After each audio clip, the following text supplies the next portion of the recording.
Assalamualaikum warahmatullahi wabarakatuh. Perkenalkan, nama saya Reja Paujan Ali dengan NPM 201000010. Kini saya akan menjelaskan tentang Inkotom dan prosedur LC guna memenuhi ujian akhir semester hukum dagang. Baik, kita mulai. Inkotom merupakan daftar istilah yang digunakan untuk menyelaraskan istilah-istilah perdagangan internasional di seluruh dunia. Istilah ini secara kebiasaan diterima oleh semua pihak yang melakukan perdagangan internasional. Inkotom terbagi dalam 4 kelompok. Kelompok yang pertama, kelompok E. Yang kedua, kelompok F. Yang ketiga, kelompok C. Yang keempat, kelompok D. Yang akan dijelaskan materi berikutnya. Kelompok I meliputi EXW atau Ex-work. Ex-work berarti tanggung jawab penjual hanya sampai suatu tempat yang telah disepakati antara penjual dan pembeli, di mana barang tersedia di tempat tersebut. Setelah barang tersedia di tempat yang dijanjikan, tanggung jawab berpindah kepada pembeli seluruhnya, termasuk pengangkutan hingga ke tempat tujuan, izin-izin pabean, dan seterusnya.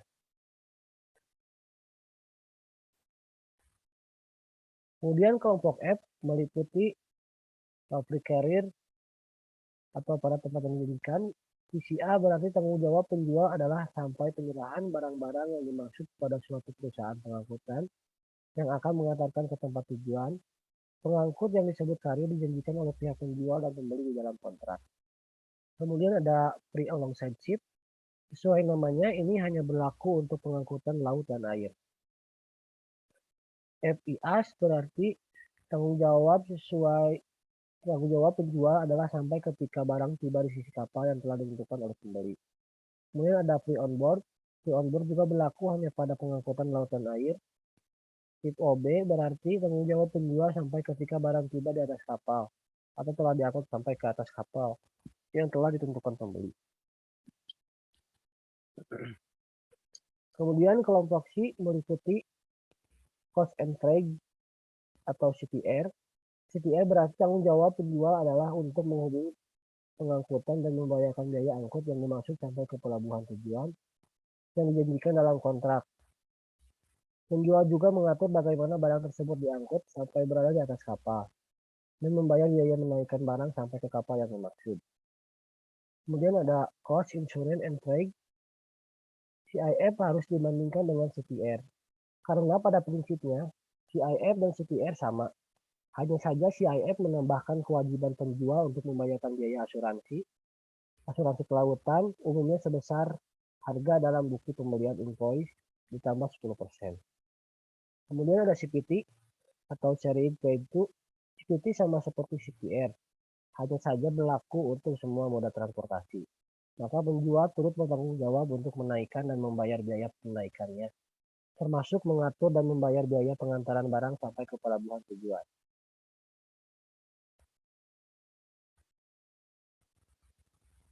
Kemudian ada CIP atau Sharing and Insurance Paid to. CIP sama seperti CIF, hanya saja berlaku untuk semua moda transportasi dibandingkan juga dengan CPT. Kemudian ada kelompok B meliputi DIF atau Deliver at Contract. DIF berarti penjual bertanggung jawab untuk pengangkutan dan membayar biaya angkutnya sampai pada suatu titik perbatasan pada negara pengimpor. Penjual juga melewatkan barang tersebut melalui pabean.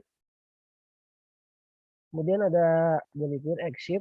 DIS berarti penjual mengatur pengangkutan dan pembayarannya sampai ketika kapal yang dimaksud tiba di pelabuhan tujuan dan barang siap diturunkan dari kapal. DIX, Delivery XY. DIX berarti penjual mengatur pengangkutan dan pembayarannya sampai ketika barang tersebut dibongkar muat pada dermaga ke pelabuhan tujuan. Kemudian ada DDU, Deliver Dati Verified. DDU sifatnya sama seperti DIX, hanya saja berlaku untuk semua moda transportasi. DDP atau Deliver Dati Paid. DDP sifatnya sama dengan DDU, hanya saja penjual mengusahakan lisensi impor, membayar biaya impor dan melalui barang lewat pabean. Pada umumnya barang dikirimkan sampai tempat tujuan akhir, yaitu place of business dari si pembeli. Kemudian ada prosedur LC.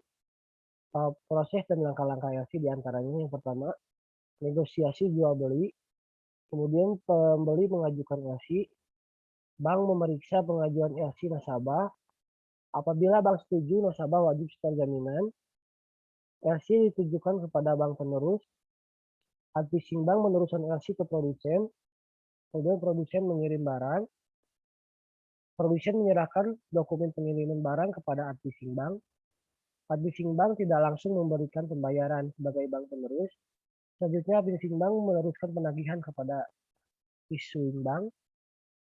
Issuing bank meneliti keabsahan dokumen dan kesesuaian dengan isi perjanjian.